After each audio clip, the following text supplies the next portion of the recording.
والصلاة والسلام على سید الانبیاء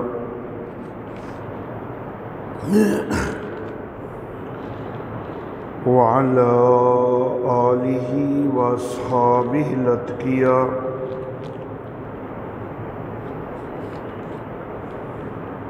وعلى اولیاء امتہ والصلحاء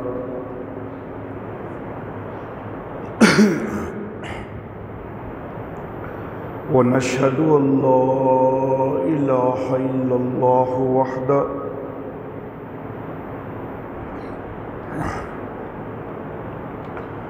وحده لا شريك له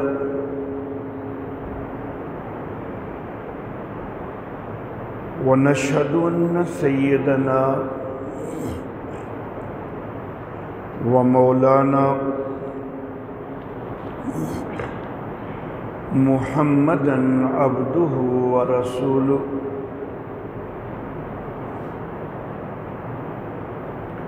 أما بعد فقال الله تعالى في القرآن الحكيم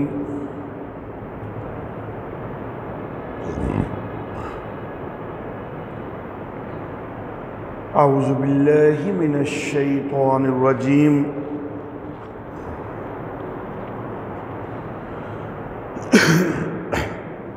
بسم الله الرحمن الرحيم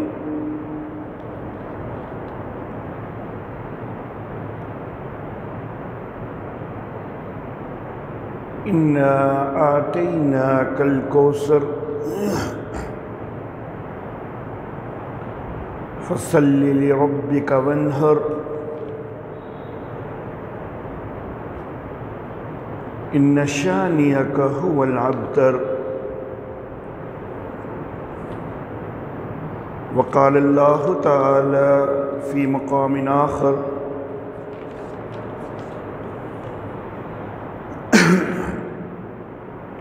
ما كان محمد أبا أحد من رجالكم ولكن رسول الله وخاتم النبيين وكان الله بكل شيء عليما صدق الله مولانا العلي العظيم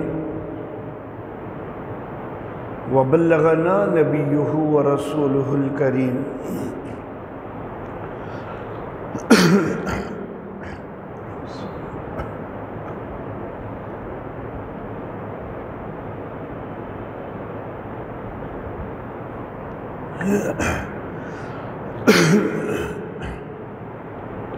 محترم احباب، قرآن حکیم کے ایک مقام سے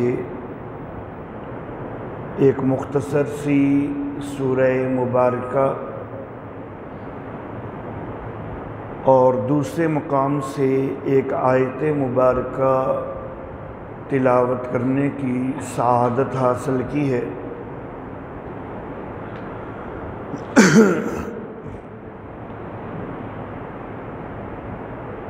جو آیت مبارکہ میں نے تلاوت کی ہے سورہ مبارکہ قرآن حکیم کی سب سے مختصر سورہ مبارکہ ہے۔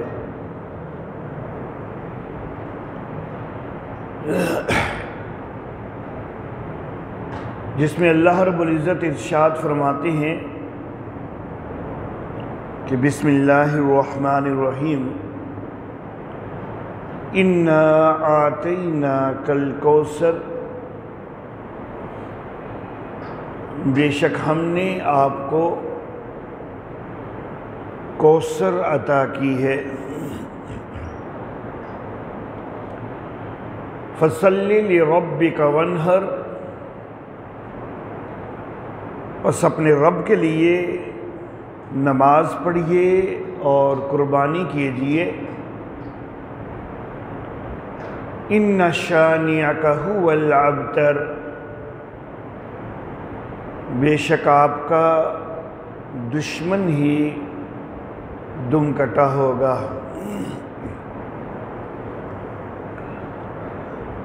جو آیت مبارکہ سورہ احزاب سے میں نے تلاوت کی ہے، اس میں اللہ رب العزت ارشاد فرماتے ہیں کہ ما کان محمد ابا احد من رجالکم،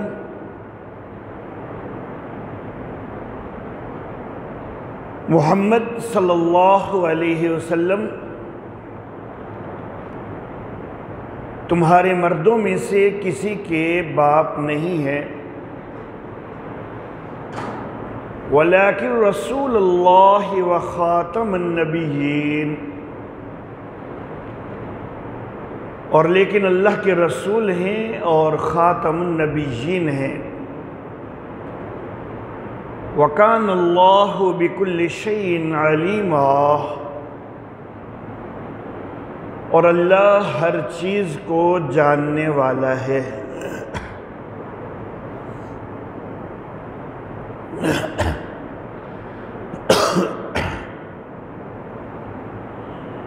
میرے محترم احباب،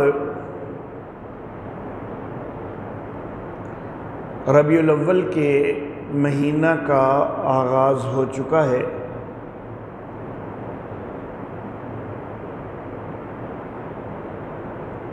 یہ مہینہ ہمارے لیے ایک طرف خوشیوں اور مسرتوں کا بھی پیغام لاتا ہے،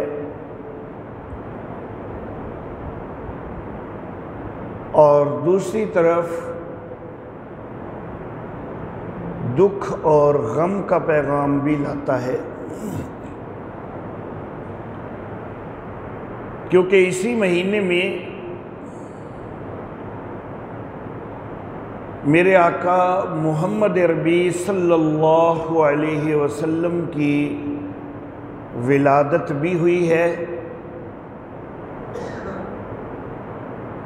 اور اسی مہینے میں میرے آقا محمد عربی صلی اللہ علیہ وسلم کی وفات بھی ہوئی ہے۔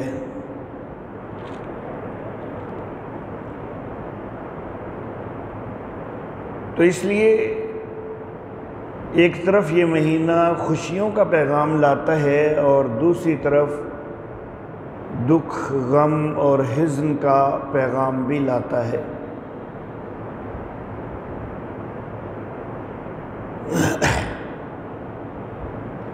ہم اشاعت التوحید و سنہ والے، ہم دن یا مہینے منانے کے قائل نہیں ہیں، اور نہ ہی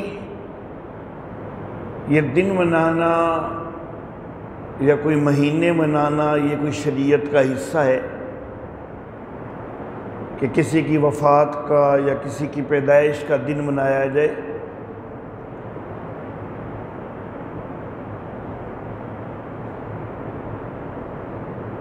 اللہ اللہ۔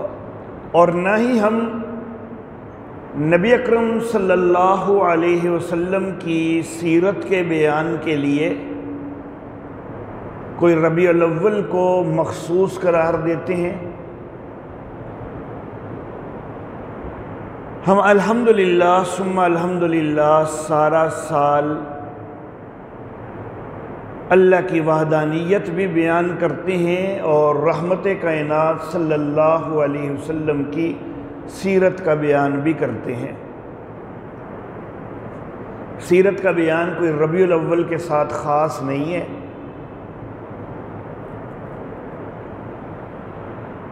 البتہ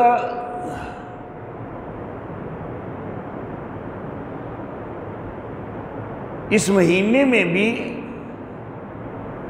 نبی اکرم صلی اللہ علیہ وسلم کا ذکر ہونا چاہیے، جس طرح باقی مہینوں میں ہونا چاہیے۔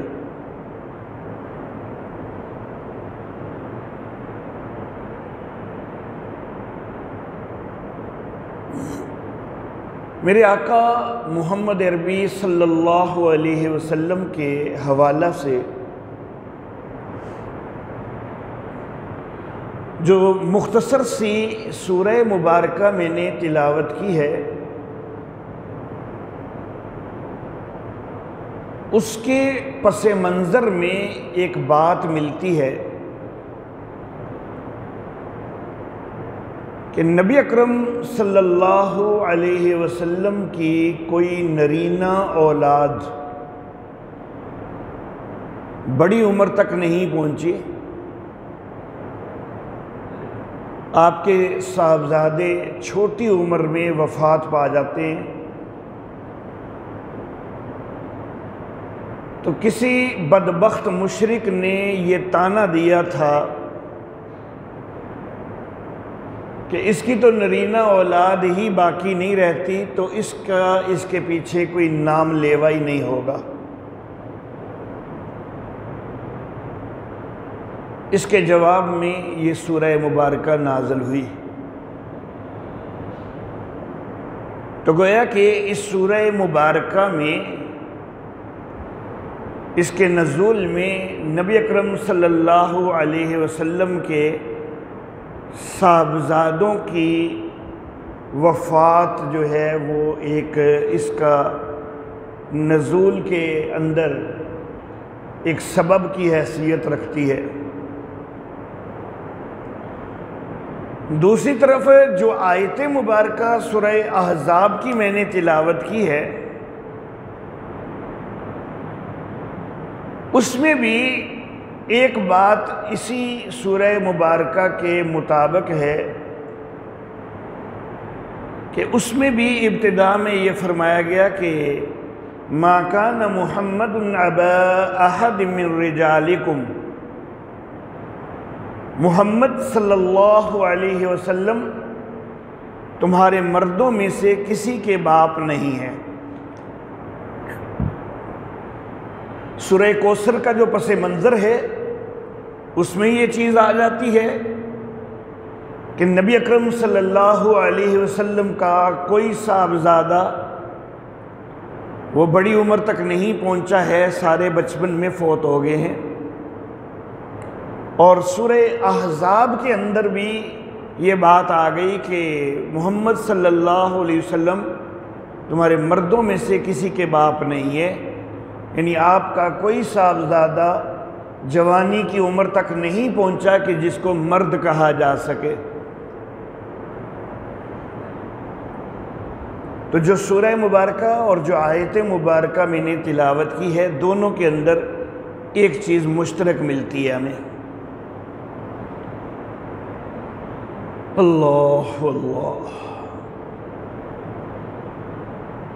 میرے آقا محمد عربی صلی اللہ علیہ وسلم کے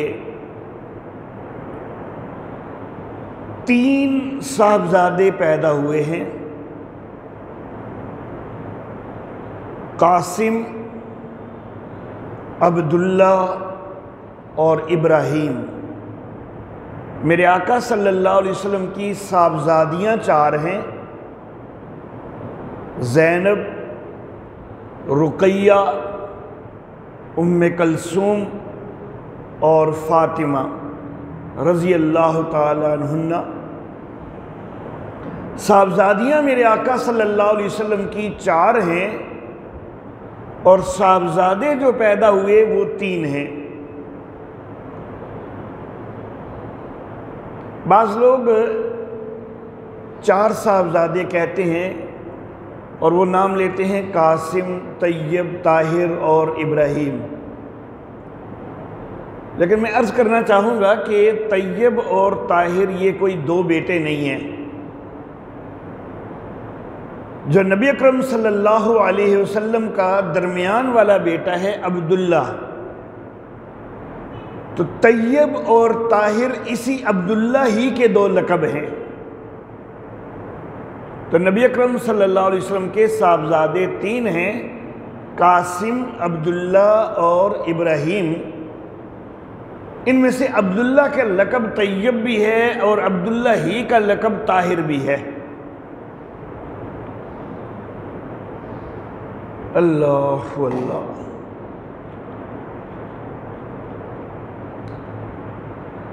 میرے آقا صلی اللہ علیہ وسلم کے صاحبزادے قاسم نبوت سے پہلے پیدا ہوئے ہیں اور بہت چھوٹی عمر میں ان کی وفات ہو گئی۔ پھر میرے آقا صلی اللہ علیہ وسلم کے دوسرے صاحبزادے عبداللہ، یہ نبوت کے بعد ابتدائی دنوں میں پیدا ہوئے ہیں اور ان کی بھی بڑی جلد وفات ہو گئی۔ جس وقت مشرکین نے طعنہ دیا تھا نا، تو وہ یہی عبداللہ کی وفات کے بعد طعنہ دیا گیا تھا۔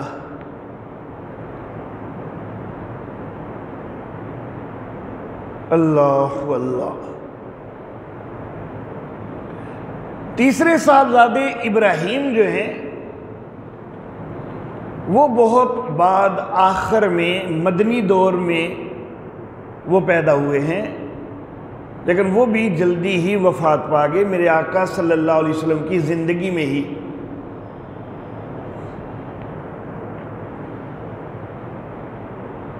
اللہ اللہ۔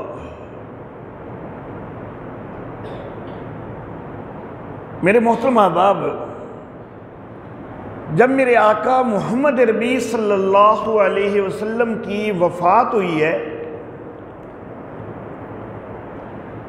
تو اس وقت میرے آقا کے صاحبزادوں میں سے کوئی بھی زندہ موجود نہیں تھا،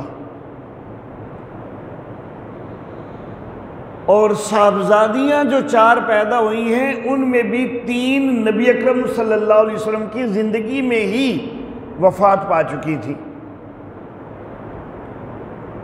جو چوتھی صاحبزادی ہیں سیدہ فاطمہ رضی اللہ تعالی عنہا، یہ بھی نبی اکرم صلی اللہ علیہ وسلم کی وفات کے بعد بہت جلد وفات پا گئی، تھوڑے عرصے بعد ہی۔ اللہ اللہ۔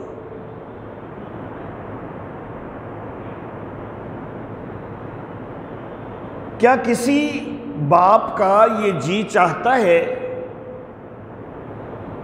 کہ اس کے بچوں کی عمر بہت تھوڑی ہو؟ ایسا کسی باپ کا جی نہیں چاہتا۔ کیا کسی باپ کا جی چاہتا ہے کہ میرا کوئی بیٹا 3 سال کی عمر تک نہ پہنچے؟ دل تو یہی چاہتا ہے کہ نہیں، بچوں کی عمر زیادہ ہو، اور یقیناً میرے آقا صلی اللہ علیہ وسلم کا بھی دل یہی چاہتا تھا کہ میرے بچوں کی عمر زیادہ ہو، لیکن اللہ رب العزت کو منظور نہیں ہے، تو میرے آقا مختار نہیں ہے۔ اپنے بیٹوں کی بھی عمروں کے اختیار میرے آقا کے پاس نہیں ہے۔ بیٹیوں میں سے 30-31 سال سے اوپر کوئی نہیں ہوئی، اور بیٹوں میں سے تو 3 سال تک بھی کوئی نہیں پہنچا۔ تو معلوم ہوا کہ مالک اور مختار میرا اللہ ہے۔ میرے آقا محمد عربی صلی اللہ علیہ وسلم اپنے بیٹوں اور اپنی بیٹیوں تک کی زندگی کا اختیار بھی نہیں رکھتے۔ باقی کائنات کے مختار کل کیسے ہو سکتے ہیں؟ مختار کل صرف اور صرف میرا اللہ ہے۔ اللہ اللہ۔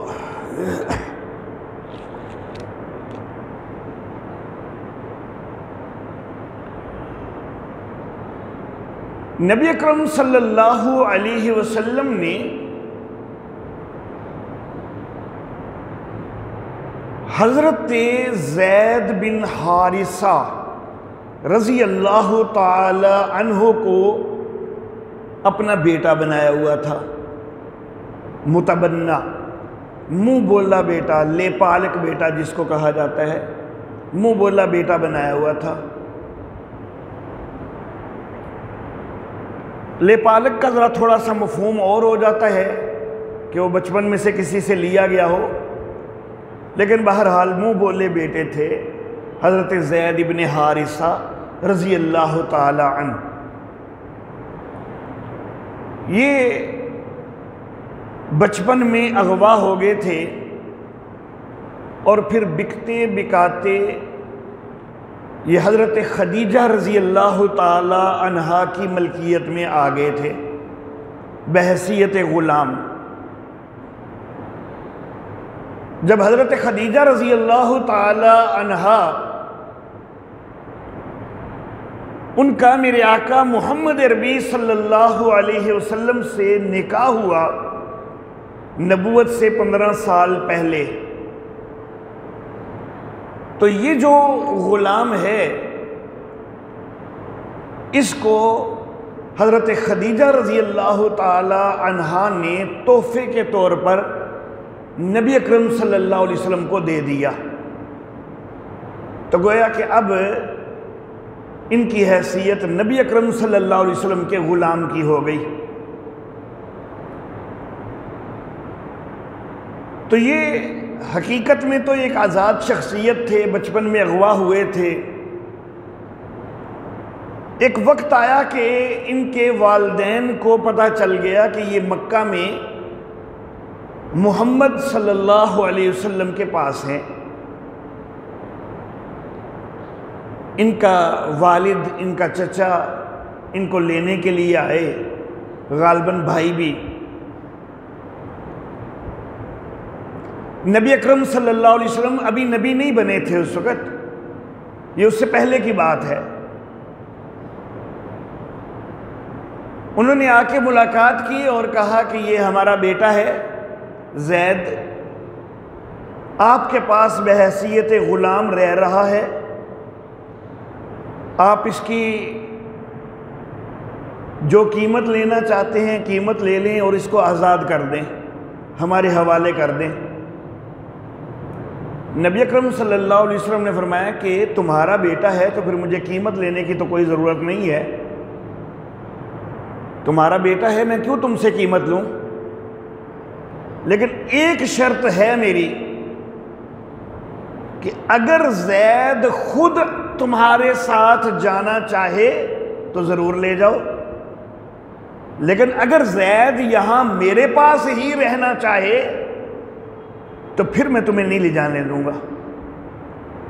اب انہوں نے خیال کیا کہ یہاں پر بحیثیت غلام ہے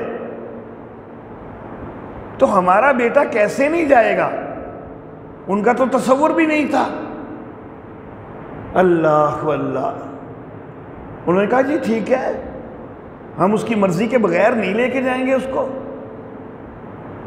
حضرت زید کو بلایا گیا، نبی اکرم صلی اللہ علیہ وسلم نے پوچھا کہ یہ لوگ جو آئے ہیں ان کو جانتے ہو؟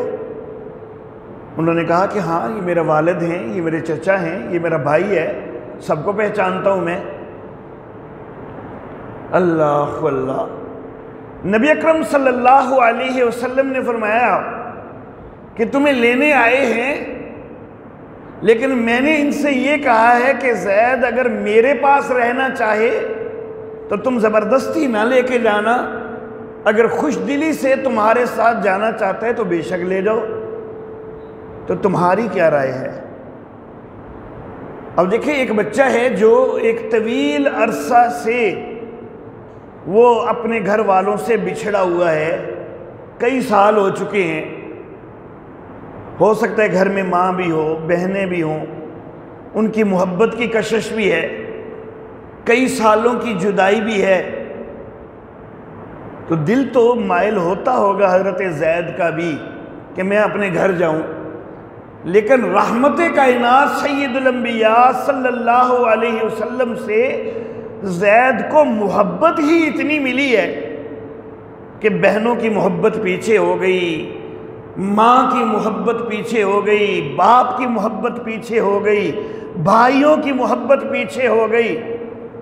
تو زید کہنے لگے کہ میں تو آقا آپ ہی کے پاس رہنا چاہتا ہوں۔ وہ گھر والے حیران کہ یہ کیا ماجرا ہے، اس شخصیت نے اتنی محبت دی ہے، اتنی محبت دی ہے کہ ہمارا بیٹا ہمارے ساتھ جانے کے لیے تیار نہیں۔ حیرت تو بہت زیادہ ہوئی لیکن مطمئن بھی ہو گئے۔ اللہ اللہ، مطمئن ہو گئے۔ اب نبی اکرم صلی اللہ علیہ وسلم نے ایک اور بات بھی فرما دی کہ زید میرے پاس آج تک جو رہ رہا تھا نا، وہ بحیثیت غلام رہ رہا تھا، لیکن آج کے بعد زید کو میں نے اپنا بیٹا بنا لیا۔ یہ واقعہ نبی اکرم صلی اللہ علیہ وسلم کی نبوت سے پہلے کا ہے۔ اب حضرت زید کو زید بن محمد کہا جانے لگا۔ گھر والے اور زیادہ مطمئن ہو گئے کہ جب بحیثیت غلام یہاں رہ رہا ہے تو ہمارا بیٹا اتنا مطمئن ہے، اس کو اتنی محبت ملی ہے، اتنا پیار ملا ہوا ہے، تو اب تو بیٹا بنا لیا گیا ہے، تو اب تو محبتوں میں اور اضافہ ہوگا۔ گھر والے مطمئن ہو کے چلے جاتے ہیں۔ یہ واقعہ نبوت سے کتنے سال پہلے کا ہے یہ معلوم نہیں، لیکن یہ اس 15 سال کے دوران ہے کہ جب سیدہ خدیجہ رضی اللہ تعالی عنہا سے شادی ہوئی ہے اور جب نبی اکرم صلی اللہ علیہ وسلم کو نبوت ملی ہے، درمیان کے جو 15 سال ہیں، ان 15 سالوں کے درمیان کسی وقت کا یہ واقعہ ہے۔ ایک لمحے کے لیے میں یہی کہہ لیتا ہوں کہ یہ واقعہ ان 15 سالوں کے شاید آخر میں آیا ہو، ایک لمحے کے لیے میں یہ کہہ لیتا ہوں۔ اب اس نوجوان کو زید بن حارثہ کی بجائے زید بن محمد کہا جانے لگ گیا۔ اللہ اللہ، میرے آقا صلی اللہ علیہ وسلم کو اللہ رب العزت نے نبوت عطا فرما دی، پھر 13 سال کا مکی دور گزرا، اور سب سے پہلے آزاد کردہ غلاموں میں سے یہی زید تھے جنہوں نے ایمان قبول کیا۔ آزاد مرد جو ہیں، جو مستقل آزاد ہیں، ان میں سے صدیق اکبر رضی اللہ تعالیٰ عنہ، آزاد خواتین میں سے سیدہ خدیجہ رضی اللہ تعالیٰ عنہ، بچوں میں سے سیدنا علی المرتضیٰ رضی اللہ تعالیٰ عنہ، اور آزاد کردہ غلاموں میں سے حضرت زید بن حارثہ جن کو زید بن محمد کہا جاتا ہے، یہ سب سے پہلے اسلام قبول کرنے والے ہیں۔ اللہ اللہ، مکہ کا 13 سال کا دور اس نوجوان کو زید بن محمد کہا جا رہا ہے۔ مدینہ کے بھی پہلے 5 سال اس نوجوان کو زید بن محمد کہا جا رہا ہے، یعنی 18 سال تو کم از کم ہیں کہ جب اس نوجوان کو زید بن محمد کہا گیا ہے۔ باقی نبوت سے پہلے کتنے سال تھے وہ اللہ ہی بہتر جانتا ہے۔ میں نے کہا چلو نبوت سے پہلے کے سالوں کو چھوڑو، ان کے آخر میں یہ واقعہ سمجھ لو، لیکن پھر بھی کم از کم 18 سال اس نوجوان کو زید بن محمد کہا جاتا رہا ہے۔ اللہ اللہ، ہمارے پاس ایک جانور بھی ہو نا، 18 سال تو کیا، وہ 18 مہینے ہمارے پاس رہے تو ہمیں اس سے انس ہو جاتا ہے، ایک محبت ہو جاتی ہے، پیار ہو جاتا ہے۔ تو جو 18 سال بیٹے کی حیثیت سے رہ رہا ہے، اور شخصیت بھی وہ شخصیت کہ جو کائنات میں سب سے زیادہ محبتیں بانٹنے والی، جس کی محبت پہلے بھی اتنی ہے کہ زید بن حارثہ اپنے گھر والوں پر ان کو ترجیح دے رہے ہیں، تو اس زید بن محمد کے ساتھ کتنی زیادہ میرے آقا محمد عربی صلی اللہ علیہ وسلم کو محبت ہوگی۔ 18 سال آپ کے بیٹے کی حیثیت سے رہا ہے۔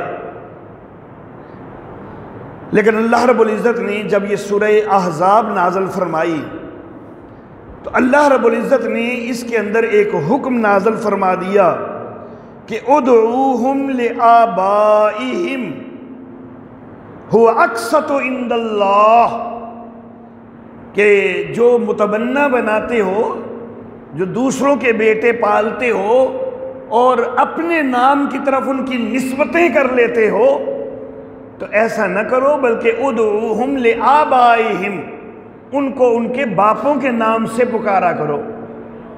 ہوا اقسط عند اللہ، اللہ کے ہاں زیادہ انصاف والی بات یہی ہے۔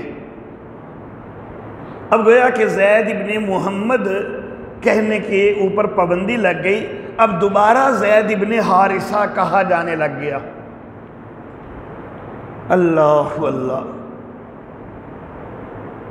ظاہر بات ہے کہ یہ چیز میرے آقا محمد عربی صلی اللہ علیہ وسلم کے لیے کسی حد تک دکھ کا باعث تو تھی کہ میرا اپنا بیٹا قاسم پیدا ہوا، وہ فوت ہو گیا، عبداللہ پیدا ہوا، وہ بھی فوت ہو گیا، ابراہیم جو ہیں وہ اس واقعہ کے بعد پیدا ہوئے ہیں، ان کا فی الوقت تذکرہ نہیں ہے۔ قاسم اور عبداللہ دو میرے بیٹے پیدا ہوئے ہیں، دونوں بچپن میں فوت ہو گئے ہیں۔ ایک یہ زید ہی تھا جس کو میں بیٹا کہا کرتا تھا، اب اس کے متعلق بھی حکم ہو گیا کہ اس کو زید بن محمد نہیں کہنا، زید بن حارثہ ہی کہنا ہے۔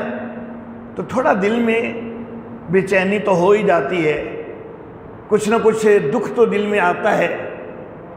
اللہ اللہ، لیکن اللہ رب العزت تسلیاں دیتے ہیں کہ میرے محبوب آپ کا کوئی نرینہ اولاد نہیں ہے نا، آپ کا کوئی بیٹا جوانی کی عمر تک نہیں پہنچا ہے نا، لیکن آپ کو دکھ کرنے کی ضرورت نہیں ہے۔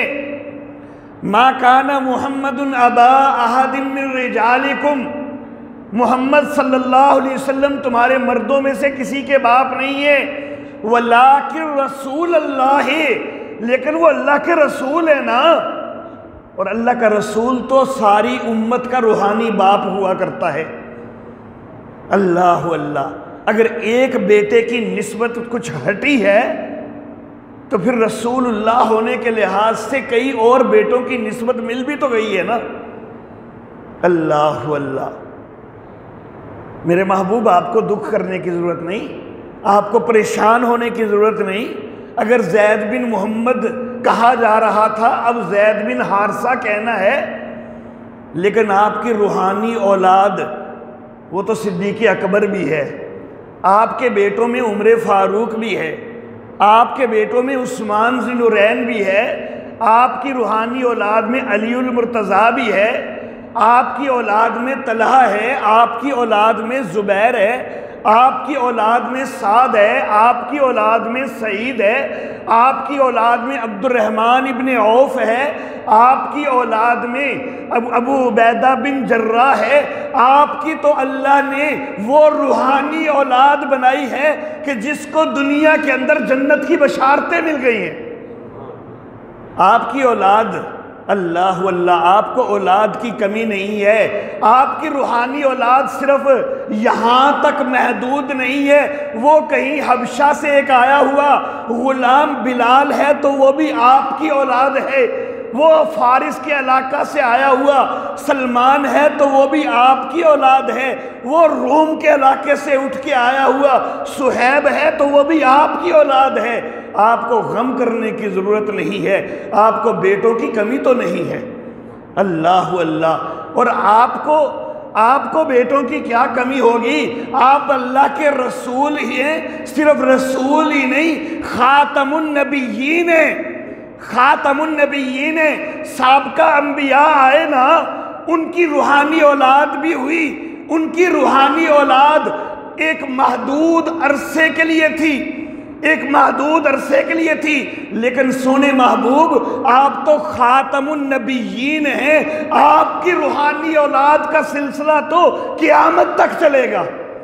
اللہ اللہ، آپ کے لیے جانیں نچھاور کرنے والی آپ کی اولاد ہوگی قیامت تک۔ اللہ اللہ،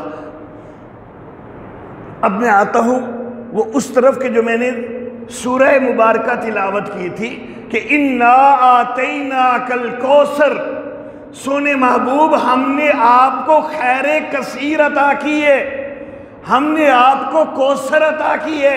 کوثر کے بڑے سارے ترجمے کیے گئے ہیں، کئی چیزیں کوثر میں شمار کی گئی ہیں، میرے پاس وقت نہیں کہ میں ان کا اظہار کروں، لیکن حضرت عبداللہ ابن عباس رضی اللہ تعالیٰ عنہ نے سب سے بہترین ترجمہ کیا کہ ہر طرح کی اچھی خیر، ہر طرح کی خیر جو ہے وہ آپ کو دے دی گئی، خیر کثیر دے دی گئی۔ اللہ اللہ، اس میں باقی سارے ترجمے آ جاتے ہیں، کوثر سے اور جو کچھ مراد لیا گیا نا وہ ساری خیر ہی خیر ہے نا، تو خیر کثیر والے معنی میں سب کچھ آ جاتا ہے۔ سونے محبوب، آپ کی نرینہ اولاد باقی نہیں رہتی، یہ بدبخت آپ کو تانے دیتے ہیں، یہ بدبخت آپ کو تانے دیتے ہیں، معاذ اللہ ثم معاذ اللہ، یہ آپ کو ابتر کہتے ہیں کہ جس کا پیچھے نام لیوا کوئی نہیں ہوگا۔ کیوں آپ کا کیوں نام لیوا نہیں ہوگا؟ آپ کی روحانی اولاد آپ کے نام کو تو ہمیشہ بلند کرے گی، کیونکہ میں اللہ کا وعدہ ہے کہ وَرَفَعْنَا لَكَ ذِكْرَكَ، سونے محبوب تیرے ذکر کو میں نے بلند کرنا ہے۔ اللہ اللہ، ان کا خیال تھا کہ کوئی نام لیوا نہیں ہوگا، کہ اس کی تو نرینہ اولاد ہی کوئی نہیں۔ بعد میں بیٹے ہوا کرتے ہیں کہ جو باپ کے نام کو زندہ کیا کرتے ہیں، اس کے تو کوئی بیٹا ہی کوئی نہیں ہے، تو کون اس کے نام کو زندہ کرے گا؟ میرے اللہ نے فرمایا کہ وَرَفَعْنَا لَكَ ذِكْرَكَ، سونے محبوب یہ تیرا نام پست کرنا چاہتے ہیں، میں اللہ بلند کرنا چاہتا ہوں۔ تو جب میں اللہ بلند کرنا چاہتا ہوں، ساری کائنات والے مل کے بھی پست نہیں کر سکتے ہیں۔ اللہ اللہ، یہاں پر پھر میں ایک اور بات کہنا چاہوں گا کہ میرے آقا صلی اللہ علیہ وسلم اللہ کے محبوب ہیں نا، تو اللہ چاہتے تو محبوب صلی اللہ علیہ وسلم کے بیٹوں کو لمبی عمر بھی تو دے سکتے تھے نا۔ میرے آقا تو مختار نہیں، میرا اللہ تو مختار ہے نا، میرا اللہ تو مختار ہے، اللہ لمبی عمر بھی تو دے سکتے تھے نا۔ لیکن جو اللہ نے لمبی عمر نہیں دی، میرے آقا کے تینوں صاحبزادے بڑی چھوٹی عمر نے میرے آقا کی زندگی میں وفات پا گئے۔ اس کے اندر کئی حکمتیں ہوں گی، اللہ رب العزت بہتر جانتے ہیں کیا کیا اس کے اندر حکمتیں ہیں، لیکن ایک حکمت جو میرے ذہن میں آتی ہے وہ یہ بھی اس میں بنتی ہے کہ اگر میرے آقا محمد عربی صلی اللہ علیہ وسلم کا کوئی بیٹا جوانی کی عمر تک پہنچتا، کوئی بیٹا میرے آقا کی وفات کے بعد زندہ موجود ہوتا، کوئی بیٹا زندہ موجود ہوتا، تو کل کو کوئی کہنے والا یہ کہہ سکتا تھا کہ محمد کے بیٹوں نے محمد کا نام روشن کر دیا، بعد میں محمد کے بیٹوں نے محمد کا نام روشن کر دیا صلی اللہ علیہ وسلم۔ لیکن اللہ رب العزت کو یہ منظور ہوا کہ محمد کا نام روشن ہونے کے لیے محمد بیٹوں کا محتاج نہیں ہے، محمد کا نام اللہ نے ایسا روشن کیا ہے کہ بیٹا کوئی بھی نہ ہو تو پھر بھی روشن ہی روشن ہے صلی اللہ علیہ وسلم۔ اللہ اللہ، کتنا روشن ہے، کتنا اللہ نے بلند کیا ہے نام۔ کائنات کے اندر، دنیا کے اندر ایک لمحہ بھی ایسا نہیں گزرتا جب میرے آقا محمد عربی صلی اللہ علیہ وسلم کا نام نہ لیا جا رہا ہو۔ اللہ اللہ، میرے اللہ رب العزت نے اس زمین کو گھمایا ہوا ہے۔ زمین اپنے محور کے گرد گھومتی ہے، جب محور کے گرد گھومتی ہے یوں محسوس ہوتا ہے سورج ادھر سے اوپر چڑھ رہا ہے، اوپر آ رہا ہے روزانہ، پھر ادھر جا کے غروب ہو رہا ہے مغرب کی طرف، پھر نیچے سے ہوتا ہوا اگلے دن پھر ادھر سے جا کے طلوع ہو رہا ہے۔ زمین گھوم رہی ہوتی ہے۔ اس زمین کے گھومنے کے ساتھ میرے اللہ نے یہ انتظام کر دیا کہ زمین گھوم کے ایسی جگہ پہ پہنچی، ادھر سورج کی شعائیں پھوٹ رہی ہیں، اس جگہ پہ صبح صادق ہو گئی، صبح صادق ہو گئی، فجر کی اذان ہو گئی، فجر کا وقت ہو گیا تو مؤذن اذان پڑھتا ہے اور اس کے اندر مؤذن جو ہے میرے آقا کا ذکر بلند کرتے ہوئے کہتا ہے، میرے آقا کا ذکر بلند کرتے ہوئے کہتا ہے اشہد ان محمد رسول اللہ، اشہد ان محمد رسول اللہ۔ یہ ایک جگہ پر یہ گونج ہو رہی ہے، زمین تھوڑا گھوم کے تھوڑی اور آگے آئی، اگلی جگہ پر صبح صادق ہوئی، وہاں پہ گونج ہو رہی ہے اشہد ان محمد رسول اللہ۔ تھوڑا اور گھومتی ہے، آگے ایک اور علاقے میں صبح صادق ہوتی ہے، وہاں آواز گونجتی ہے، پھر اور گھومتی ہے، اگلے علاقے میں صبح صادق ہوتی ہے، فجر کی اذان چلتی جا رہی ہے، چلتی جا رہی ہے، یہاں تک کہ ایک ایسی جگہ پہ پہنچی ہے کہ اتنی دیر میں پہلے مقام پہ ظہر کا وقت شروع ہو چکا ہے، ادھر سے فجر کی اذانیں جاری تھی، لیکن یہاں پر اب فجر ہو رہی ہے، وہاں ظہر ہو رہی ہے، وہاں ظہر ہو رہی ہے، ادھر فجر کے لیے مؤذن پکار کے کہہ رہا ہے، ادھر ظہر کے لیے بھی مؤذن پکار کے کہہ رہا ہے، پھر زمین اور گھومتی جا رہی ہے اور گھومتی جا رہی ہے، اس جگہ پہ عصر ہو گئی ہے، دوسری جگہ پہ ظہر ہے، تیسری جگہ پہ کہیں پہ فجر ہے، اب تینوں جگہ پہ پکار جاری ہے، پھر اور گھومتی ہے، مغرب بھی شامل ہو جاتی ہے اور گھومتی ہے، عشاء بھی شامل ہو جاتی ہے، ایک لمحہ بھی ایسا نہیں ہے کہ جس میں کوئی نہ کوئی مؤذن دنیا کے کسی نہ کسی گوشے میں یہ پکار نہ کر رہا ہو کہ اشہد ان محمد رسول اللہ، اللہ اللہ، ایک ایک لمحہ اللہ نے انتظام کر دیا کہ وَرَفَعْنَا لَكَ ذِكْرَكَ، سونے تیرا ذکر اینا بلند کرنے کہ مؤذن اونچی آواز سے پکار پکار کے شہادتیں دے رہے ہوں گے تیری رسالت کی، اللہ اللہ۔ اور پھر صرف اذان ہی تو نہیں ہوتی، اذان کے بعد نماز بھی ہوتی ہے، جس طرح اذان ہر لمحے ہو رہی ہے، کسی جگہ پر اذان فجر کی ہو رہی ہے، کسی جگہ ظہر کی، کسی جگہ عصر کی، کسی جگہ مغرب کی، کسی جگہ عشاء کی، اسی طرح ہر لمحے کسی جگہ فجر پڑھی جا رہی ہے، کسی جگہ ظہر پڑھی جا رہی ہے، کسی جگہ عصر، کسی جگہ مغرب، کسی جگہ عشاء، اور اس کے اندر میرے آقا محمد عربی صلی اللہ علیہ وسلم پر درود پڑھے جا رہے ہیں، وہ بھی چکر ہر وقت ہے۔ اور پھر کہیں کوئی درس دے رہا ہے، کہیں کوئی درس دے رہا ہے، کوئی سیرت النبی کا بیان کر رہا ہے، اور اس کے اندر بھی آواز گونج رہی ہے وَرَفَعْنَا لَكَ ذِكْرَكَ، میرے سونے محبوب تیرے ذکر کو ہم نے بلند کر دیا، اللہ اللہ۔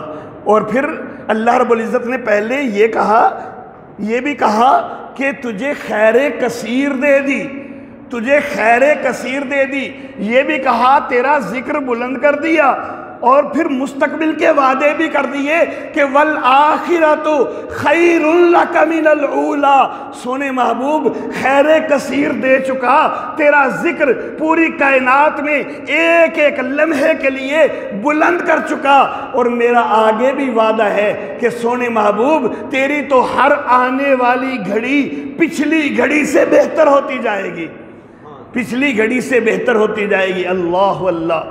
سونے محبوب تیرا شیر خوارگی کا دور تھا نا، تو وہ بھی خیر تھا، تیرا شیر خوارگی کا دور بھی بڑا بہترین تھا، وہ بھی خیر تھا، حلیمہ سعدیہ کے پاس جو گزرا تھا۔